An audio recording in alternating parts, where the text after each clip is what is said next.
Yeah, I mean, I think it's important to think about how we got here, you know? I mean, basically for a lot of retailers, e-commerce was always kind of an afterthought, you know? And then a couple of years ago, when the pandemic started and nobody could go to the store, all of a sudden it became the primary channel for many retailers to sell their products. And so they really started to focus on it as a real channel and realize that this was a really amazing channel and they have a lot of audience intelligence about what people are doing on their site. I think you also combine that what Amazon has done in terms of building a $30 billion plus business, you know, over the last 10 years in retail media. And I think the light bulb started to go off for a lot of retailers that, hey, this is something that we could also, by building a media business, by getting into retail media, we could actually build a very profitable revenue stream, and it's very high margin. So we, PubMatic, I mean, we started as a supply side platform helping publishers monetize their inventory programmatically. And so, you know, while now we're very focused on building the kind of the entire complete supply chain, we see that for retailers, they are publishers. You know, if you go to a bedbathandbeyond.com, they are essentially selling products on their site and they're showing ads on their site and they're trying to help people reach those audiences off their site as well. And so we see it's very much, we think, in our wheelhouse to say, hey, we can provide really interesting capabilities to retailers to help them create that very profitable, significant revenue stream from advertising.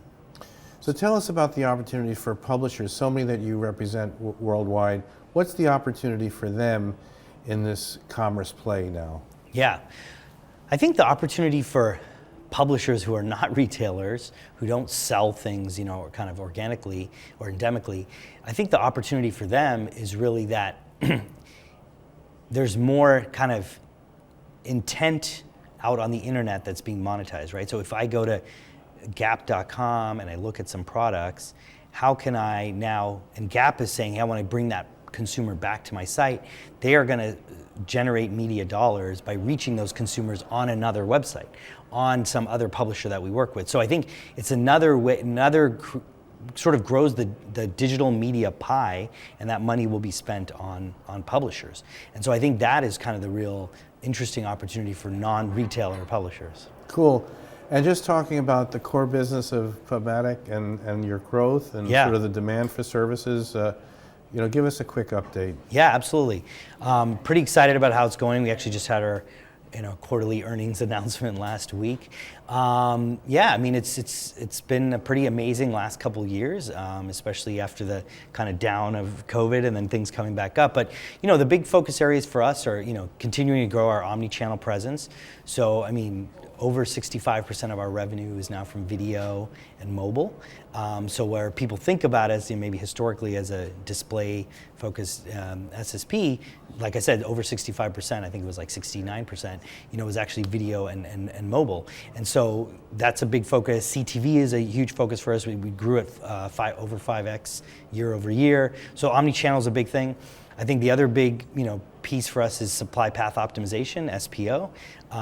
You know, over 25% of our revenue is now kind of working with agencies and advertisers that want a direct path to supply and to really have transparency and understand that, and we build custom technology for them for that. And so I think that's, you know, another really big focus. And then the other thing I would really say is around audience and identity, you know, and some of these things are relevant to the retail media conversation we're just having. But, you know, as the cookie kind of gets deprecated and mobile device IDs have gotten, you know, deprecated, really providing addressability solutions for publishers, for marketers, to help them be able to reach the audiences they want is super important. And so we've been building a number of products there, and frankly, they're some of our most adopted products since we started, you know, 15, 16 years ago.